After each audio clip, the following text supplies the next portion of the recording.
So Raghu, being back-to-back talks, maybe we can just go through continuously. Yes, sir. Yes, sir.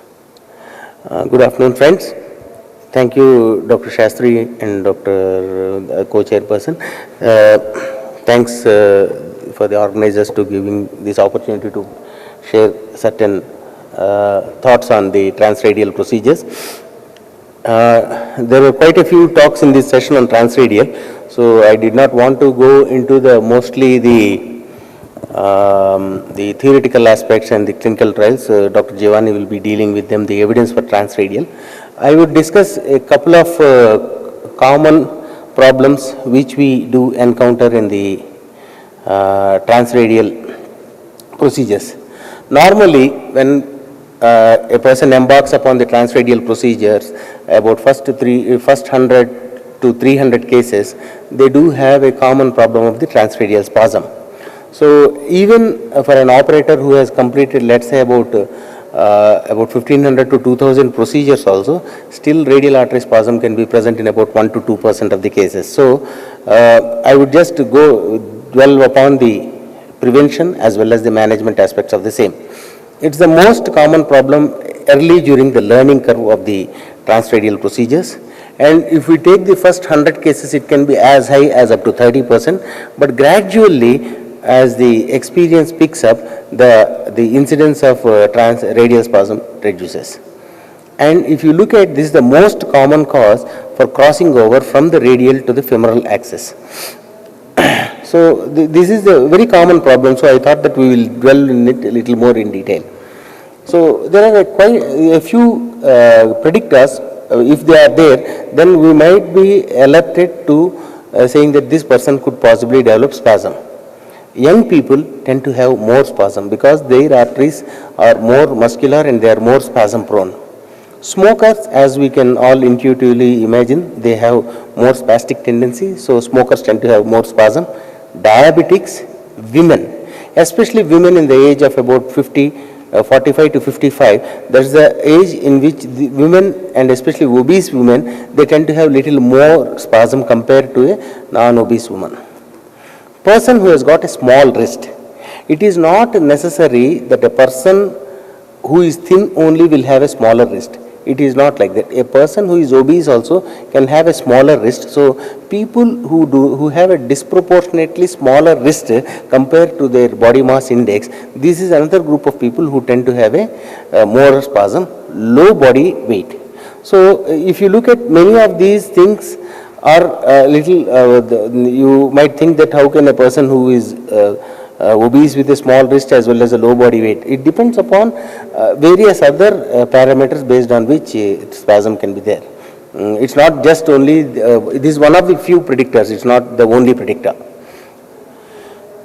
If you look at the radial artery, the diameter of the radial artery is usually anywhere between 2.6 to 3 millimeter in the normal Indian patients. Around 2.5 to 3 millimeters the size of the radial artery. We have a lot of studies to find the size of the radial artery. Vis-a-vis, if you look at the femoral artery, you have got about 8 millimeter or 7.5 millimeter, that's the usual diameter of the femoral artery. So because it's a narrower artery, the spasm is more common. But more important than that, what's happening is you have got the alpha-1 adrenoreceptors which are more the predominant in this radial artery. So it is more prone for the catecholamine stress. If the person is stressed out, then the radial artery spasm is very, very common. So how do we define the radial artery spasm and how can we measure it? So spasm is usually perceived as pain by the patient. So when the patient complains of pain, we think that okay, spasm is there. And objectively, we can measure it by using a pullback device. But subjectively, how we feel is there is a resistance between for the manipulation of the catheter. So for example, you are giving a clockwise or a counterclock manipulation, the catheter doesn't move in the aortic route, then there is an indication that possibly there is something which is holding it. So one most common thing is the spasm which can be there. And objectively, as I have told you, there are certain devices by which you can measure it, and anything more than 1 kilogram of the pullback force which is required, then they define it as spasm. And for academic purposes, they have classified that grading of the spasm also, but we are not going into that. So we will discuss this topic under two major headings. One is how to prevent the spasm, the second is how to treat it. Radial artery spasm is a problem of inexperience. So as the operator gains more and more experience, radial spasm goes. If you look at why a person who is experienced, because a person who has done some thousands of femoral also, if they come to the radial, sometimes many a time they experience radial spasm. The experience of the transradial procedures is more important in this. So people keep on asking that how can the radial artery know that the operator has got more experience or less experience? What we need to understand is the catheter manipulations from the radial have to be little gentle. And we have a specified manipulation, a specific type of manipulation of the catheter. So if we are not doing this, then possibly the artery goes into more spasm. So that's the first rule one is to have more experience. More than 500 cases, spasm is a less common thing. The second is the neuroleptalgia. Initially, I used to give the neuroleptalgia for all the patients. Neuroleptalgia is a combination of the benzodiazepine plus an opioid analgesic. Opioid, we give the fentanyl, and benzodiazepine is you give the midazolam. So a combination of these two intravenously anywhere between 0.5 to 1 milligram of midazolam plus 50 to 100 micrograms of fentanyl. This is the usual neuroleptalgia. But as you gain more and more experience, neuroleptalgia might not be required. But early during the learning curve, to prevent spasm, neuroleptalgia is very, very important. And all hospitals should have fentanyl, especially when they do routinely transradial, because fentanyl is an opioid, so you need a narcotic license for that. This is especially more for the smaller labs.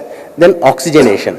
Normally, hypoxia is a potent vasospastic thing. So also for prevention of radial spasm, another important thing is to always put the patient on oxygen and maintain the saturation as high as possible. Then the use of hydrophilic sheaths. If you look at the various companies which make the sheaths, you have got only the Thermo which has got the hydrophilic sheath. Once they have got the hydrophilic sheath, this will prevent the spasm. So usage of hydrophilic sheath is very important. If we are using a non-Thermo type of a sheath, you tend to have more spasm. For example, we use the Cordis or the Bard type of sheath, then we tend to have little more spasm. Then usage of the cocktail intraarterial. There are a lot of studies which have studied the role of nitroglycerine, lidocaine, the use of verapamil and the use of diltiazem. So there are a lot of agents which have been tried to prevent the spasm by giving a intraarterial cocktail prophylactically. So this cocktail, what I use in my lab is only, it's not a cocktail, we use only diltiazem, because verapamil was not very freely available when we started the procedure in IV verapamil. So we continue to use diltiazem, and which works very well. But there are certain places which they have used a combination of nitroglycerin but did not show much of an advantage. Then there are certain people, normally instead of using the 11 centimeter sheath, if we use a much more longer sheath, then they say that possibly you are covering a large area of the spastic radial with a sheath. That is one way to prevent the spasm, but this has not been proven. By using a long sheath, spasm is never going to be alleviated or going to be less. A very important component of preventing the spasm is you should try to get the hit. In the first hit is the best hit. This is what Dr. Ferdinand Keman said. So, for example, if you are going to do the transradial puncture, take your time, especially for the first 100 to 150 cases, take your time. Before you hit the artery, you should know exactly where you are going to hit. And a very important location where you need to puncture the radial artery is proximal to the flexor retinaculum. That means you have got two flexor creases on the wrist, so you should puncture proximal to the flexor retinaculum. Many a time you can feel the radial artery much more little more distally. But as the more proximal you go, there are no nerves which are ramifying along with the radial artery at that location. So what happens is if you are picking the artery much more proximally, what happens is there will not be any nerve endings, so you will not have much pain. So less pain is less spasm. So take your time, identify the artery, and first hit is the best hit for preventing the radial artery spasm. The rule 9 is, in our country, what happens is many a time we will be forced to, 90% of the time, we will be forced to reuse the hardware, either for diagnostic or for an interventional purpose. If you got a radial spasm, early during the course of the procedure, you realize that this person has got a spastic radial. You, instead of allowing the artery to go into the profound spasm, you can quickly change into a new catheter system. There will be a lot of difference between you reusing versus a new hardware. So if we are using the transradial, avoid the reuse of the hardware. Then very important component is the patient education. Before you do the PIC, as well as while performing the procedure, try to engage the patient with you, because if the patient is more anxious, the spasm is more common. So let the patient be educated about the procedure, how you are going to perform the procedure. Then, how do you treat the spasm? The treatment of the spasm is by topping up with an intra-arterial vasodilator. Either, for example, if the person has got lot of spasm, the first thing what I usually do is anywhere between 100 to 200 micrograms of nitroglycerin, or irrespective of the heart rate or the blood pressure, we can give a calcium channel blocker like the verapamil or diltiazem, whatever you are using, a second dose or even a third dose. We can go up to 15 to 20 milligrams of diltiazem or verapamil safely. Even if the person is in complete heart block also, don't worry, just give that one to alleviate the spasm, because sometimes it can be challenging for you to overcome the spasm. The second thing is sedation. So if you have a spasm, the second thing what we can do is increase the sedation, give a top-up dose of the neuroleptin analgesia, or sometimes you need to take the patient into much more deeper planes of anesthesia to treat the spasm. As I have already told you, exchange with a new hardware, and if you are using the, I'm not trying to advocate certain company, but usually the companies like the Boston Scientific as well as the Thermo makes very good catheters because these catheters have got possibly the hydrophilic coating is there. So these company catheters do not produce lot of spasm. In contrast, if you are using the barbed catheters, which are the green colored catheters, what happens is if you are using the green colored catheter, either a pigtail or the diagnostic for the coronary left or right, usually the spasm is a very major problem. So I don't know why there is so much of difference, but the company manufacturing also makes a lot of difference as far as the causing of the spasm. Another thing is, for example, if the person has got lot of radial spasm, it's always easy to say to go to the femoral, but what happens is you want to complete the procedure. So in those circumstances, if you got lot of spasm, a very important tip would be to use a super stiff wire. You got the Amplat super stiff wire 035 exchange length wire. You put the catheter there, put this extra super stiff wire and exchange with the appropriate catheter. What happens is, once you put a normal wire, another new catheter you might not be able to exchange.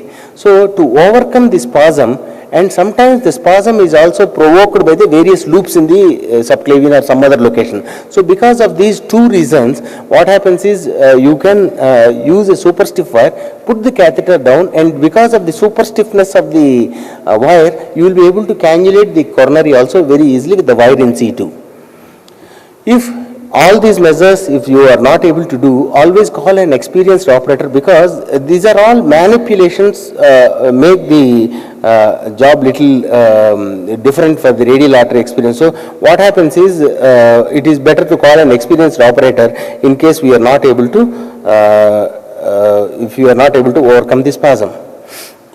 Then doctor, the organizers have asked me to present something on the different on the difficult scenarios in the transradial this one. So I was just trying to present that talk also as a second thing. Actually, this will cover to certain extent the various access issues also, which is a part of the first presentation. Okay. Then this was a study Octoplus, which it studied compared the role of femoral versus transradial axis in people who are more than 80 years of age, and they have studied about 400 patients approximately, and then they have randomized it to radial versus femoral, and then it's a multi-center study. So what happened is, if you see the radial procedure, about 15 of these around 200 had to go to femoral. At the same time, if you see, about out of these 200, about 15 of them from femoral had to go into the radial. So what we have is a feeling that we might have to convert from radial to femoral, but the other way around is also possible. So it's not that it's exclusively a radial to femoral crossover. Crossover can happen in either direction. So this was published long ago, but this is the study, the similar studies have been performed subsequently also. What we need to understand is the learning curve. Until we cross about 500 to 600, we have got close to about 5% failure rate to approach the ascending aorta. So normally if we are doing a femoral procedure, now inability to reach the ascending aorta, I think it is a very, very rare thing. But in femoral, from the radial approach, you might not be able to reach the ascending aorta in about 5% of the cases. So what happens is, we need to understand why we are not able to reach there. So another practical issue which is the documentation of the Allen's test, and if the person has got a ischemic territory, whether we are going to do it or not. After doing so many years the transradial procedures, what now all the operators all over the world feel that there is no real need for us to do diligently the Allen's test, because only if the people have got their 4 types of responses A to D, only the person who has got a flat line on the Allen's test, and after release of the pressure also, after 2 minutes also, the plethysmography appears still flat. In that circumstance, you cannot do, but rest of these cases, even if you have got an ischemic Allen's, you can do that. So, the Allen's test is slowly getting disregarded. We have already looked at it. So then other things where you can have difficulty, whenever your difficult situation is, the first 500 cases is the spasm, first 100 cases is the puncture, first 100 is puncture issues, first 500 is spasm issues. Beyond 500 to 2000 cases in the angioplasty learning curve, you will have the anomalous. So sometimes you can get the radial artery as a branch of the axillary artery. Instead of the brachial dividing into radial and ulnar, sometimes accessory the radial artery or the radial artery which is arising as a branch of the axillary artery is very common, like what you can see here. In these circumstances, it's very difficult to perform because the artery is of a small caliber, and even though sometimes you might be able to do a diagnostic procedure for the angioplasty, you might have to cross over. So this is one situation where you might have a challenge. The other situation where you can have is the antebrachial loop. So for example, if you see in this one, you see here the wire is going up and the catheter is not going up. You can see here the wire is going up, because if we are not doing any angiogram, you will not be able to diagnose this. You feel that the wire is going up into the axilla, but the catheter is not going up, because this is what is called as the rudimentary radial artery. So this artery is the rudimentary radial artery, but in fact the real radial artery takes a loop here, and then that is from here it goes into the brachial artery. So this is one circumstance where you can have a problem. In these circumstances, you can cross over by using a angioplasty guide wire. So any abnormality at the antebrachial level or at the elbow level, the tip is to use a angioplasty guide wire, O14 wire, and cross into the go up into the arch. So this is what is the same thing which we need to do. But early during the learning curve, it will be very difficult for us to cross this one. So the first angio, many a time in the transradial procedures, is not the coronary angiogram what we do. The first angio many a times is the radial angiogram which we need to do. Then the second thing is, you can have a loop in the subclavian artery or a subclavian which is arising from the descending aorta. That is what we call as the retroesophageal or the arteria lusoria. So in those circumstances, you need to use any loop in the subclavian or axillary region. This needs to be crossed with a hydrophilic wire like the Thermo or any other company wire. The hydrophilic O35 wire is the wire which we need to use to cross over any problems in the subclavian region. From there, you need to go into the ascending aorta. Loops in the antebrachial angioplasty wire, and here we need to take any hydrophilic wire O35. So these types of subclavian loops, you might cross with a O35 Teflon coated wire. But many a time you might not be able to do that. In those circumstances, we need to use a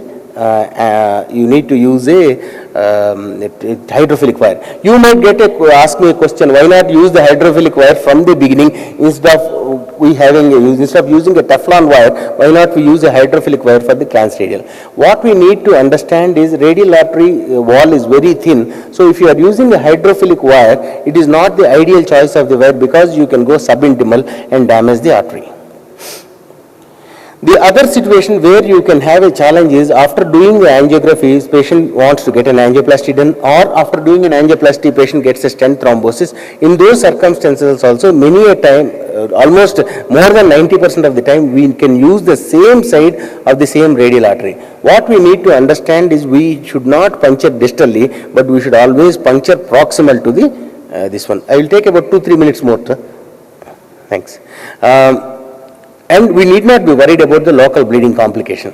Left main situation is another situation where we need to do, but what we need to understand is about 70% of the transradial procedures we will be able to put a 7 French system, but rest of the things we can only 30% we can put only a 6 French system even in the Indian setting. So, but what happens is we have to choose the appropriate balloon, we have to choose the appropriate catheter, and then we will be able to perform this procedure through the transradial even a left main situation.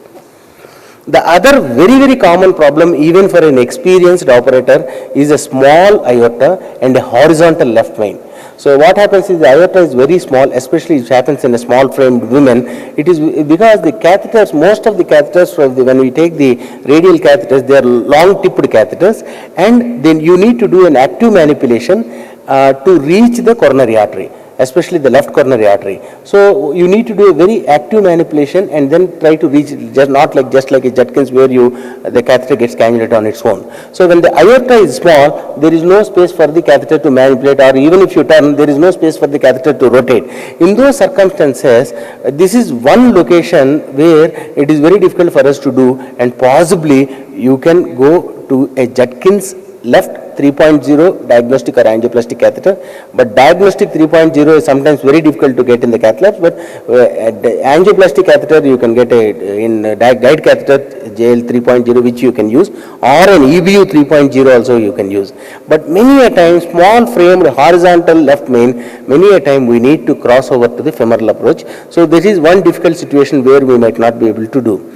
Cardiogenic shock is one situation where experienced operators only should try to attempt the transradial procedure, otherwise it will be very difficult. Sometimes to get the puncture you cannot lose any time. So cardiogenic shock is one thing which any person who requires a rotablator burr more than 1.75 millimeter, we cannot do it's one of the difficult situations where we cannot do it. And especially if we are doing a kissing balloon, now you have got lot of companies, all the major standard companies, you can use one 3.5 balloon and one 3.0 balloon through a 6 French system, and we can do the transradial very safely through the 6 French.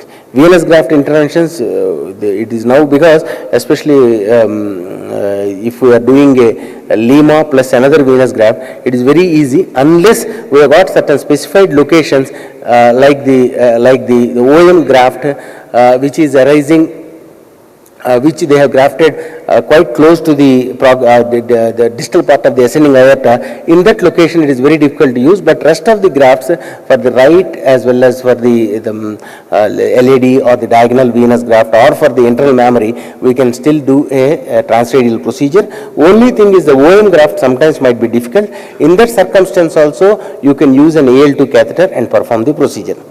And peripheral vascular interventions we can do. So just I wanted to give a glimpse of what are the various difficulties which we can encounter both for the young operator as well as for the advanced operator, and how to overcome them. Thank you. Thank you, Dr. Raghu. It's wonderful talk. Your experience is becoming obvious the way you delivered the lecture. Thank you very much. Thank you, sir.